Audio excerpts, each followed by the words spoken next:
Live TV, सच सबसे आगे। नमस्कार, द लाइव टीवी आप देख रहे हैं। आपके साथ मैं हूं आदित्य कुमार। पूरे देश में मुसलमानों के खिलाफ ऐसा लग रहा है जैसे अभियान चलाया जा रहा हो। दिल्ली में आपने देखा कैसे मुसलमानों के आर्थिक बहिष्कार और मुसलमानों को जान से मारने की धमकी तक दी गई। अब उसके बाद शस्त्र पूजन के नाम पर फिर से मुसलमानों को मारने की धमकी दी गई, मुसलमानों को भगाने की धमकी दी गई। हरियाणा के मानेसर में शस्त्र पूजा आयोजित की गई कि जहां पर शस्त्र पूजा हो रही, त्रिशूल दीक्षा दी जा रही थी और उस त्रिशूल दीक्षा के दरमियान मुसलमानों के खिलाफ टिप्पणियां की गई। यहां तक कहा गया कि उन मौलवियों से कहना चाहता हूं कि वो अपना सामान पैक कर ले, वरना मानेसर में तुम्हें छोड़ेंगे नहीं, मानेसर के लोग तुम्हें नहीं छोड़ेंगे, यह हिंदू राज था और रहेगा। इस तरीके की बातें की गई। आप समझिए कि वीएचपी के द्वारा इस कार्यक्रम को आयोजित किया गया था, नाम दिया गया था त्रिशूल दीक्षा। आप जरा इसका छोटा सा अंश भी मैं आपको दिखाता हूं। जब तक तोड़ेंगे नहीं तब तक छोड़ेंगे नहीं, इस तरीके की बातें त्रिशूल दीक्षा के नाम पर किया गया कार्यक्रम में की जा रही हैं। जरा आप सुन लीजिए थोड़ा सा वीडियो, इसमें आपको स्पष्ट रूप से दिखाई देंगी। जय श्री राम, जय श्री राम, जब तक तोड़ेंगे नहीं, जब तक छोड़ेंगे नहीं। जय श्री राम, जय श्री राम, जय वीर बजरंगी।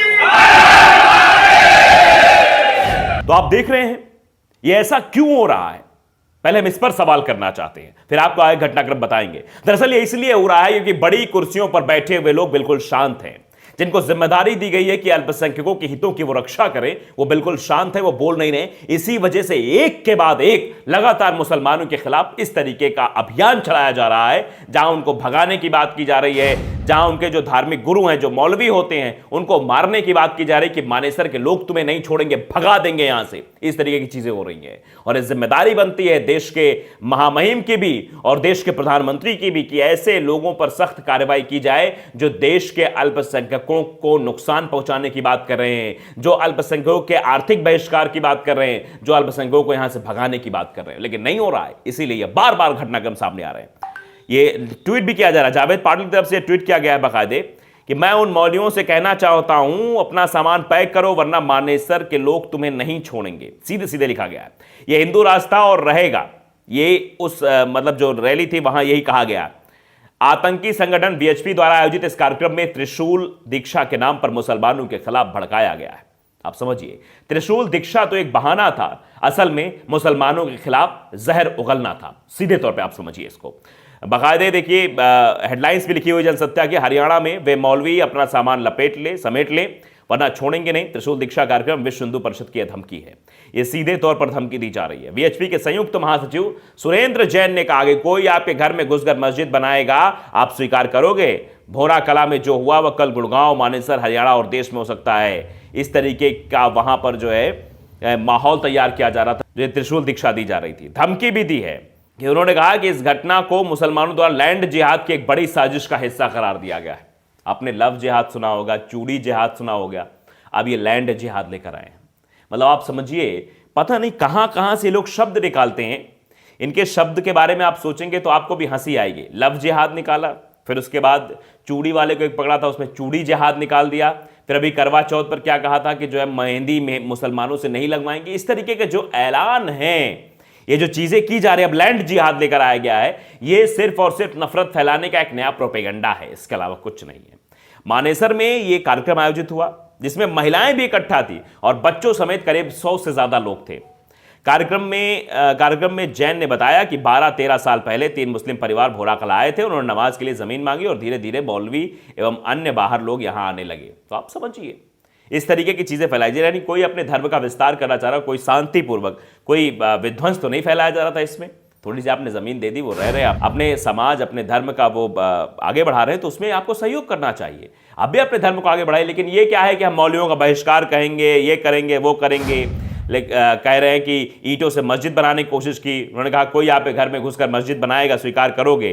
भोरा कला में जो हुआ वो गुड़गांव, मानेसर, हरियाणा और देश में हो सकता है। वो पूरे देश को धर्मांतरित करना चाहते हैं। मैं भोरा कला के लोगों को बधाई देना चाहता हूं जिन्होंने उन्हें सबक सिखाया। इस तरीके की चीजें हैं।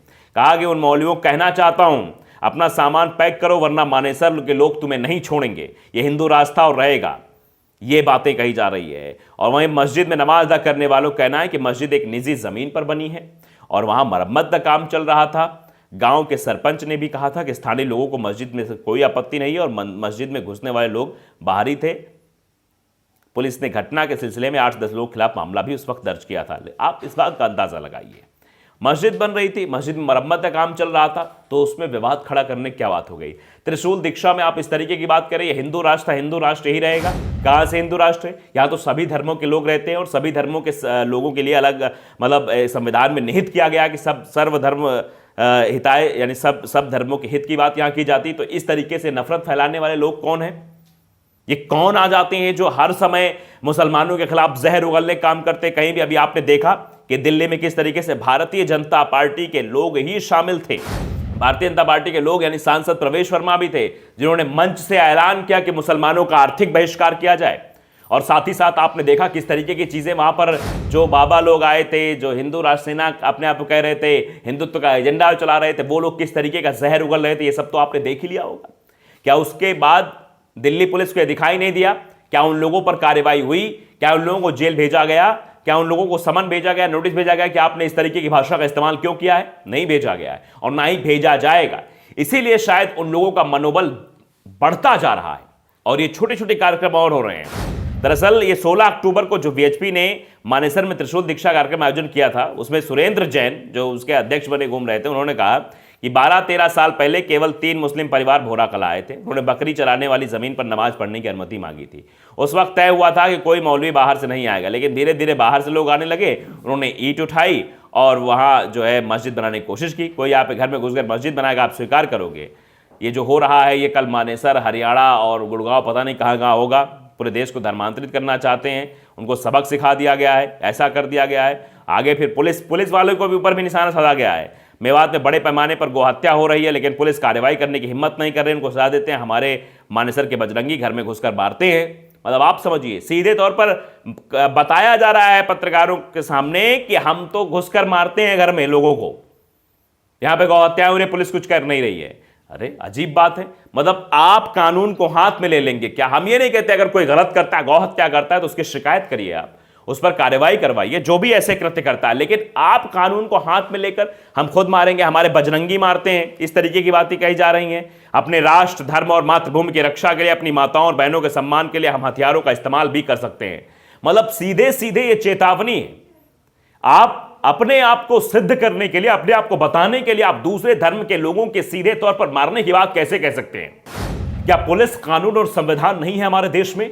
ये सब चीजें अगर होंगी तो सवाल तो खड़ा होगा कि आखिरकार कानून और संविधान से इतर होकर, और जो संविधान की शपथ लेकर लोग आते हैं वो भी इस बात को नहीं समझ रहे हैं कि वो संविधान की शपथ लेकर आए, उन्हें किस तरीके की भाषा का इस्तेमाल करना चाहिए। वो सीधे तौर पर एक समुदाय के प्रति आकर यह कह देंगे कि इसका सामाजिक बहिष्कार किया जाए, कोई इनकी दुकानों से सामान न खरीदे, लेकिन उसके बाद भी सब लोग शांत रह, चुप रह जाते हैं। तो हम ये कहना चाहते हैं कि देश की बड़ी कुर्सियों पर बैठे हुए लोगों को यह सोचना होगा, समझना होगा कि अगर आपके देश में अल्पसंख्यक रह रहे हैं तो अल्पसंख्यकों के हितों की रक्षा करने की जिम्मेदारी आपकी है और आपको इनकी रक्षा करनी पड़ेगी। अगर आप नहीं करेंगे तो सवाल तो आपसे पूछा जाएगा। और ये जो चीजें हो रही हैं, बार बार ऐसे आयोजन हो रहे हैं, कार्यक्रम हो रहे हैं, त्रिशूल दीक्षा, शस्त्र पूजन, इन सभी पूजन में, इन सभी दीक्षा समारोह में सिर्फ एक ही समुदाय के प्रति इतनी नफरत फैलाई जा रही है, एक ही समुदाय को निशाना बनाया जा रहा है। इससे आप अंदाजा लगा सकते हैं कि नफरत अभी और कितनी बढ़ने वाली है। तो द लाइव टीवी को अगर आपने सब्सक्राइब नहीं किया है, सब्सक्राइब जरूर करिए, बेल आइकन दबाइए ताकि सच खबर आप तक पहुंचती रहे। नमस्कार। द लाइव टीवी, सच सबसे आगे।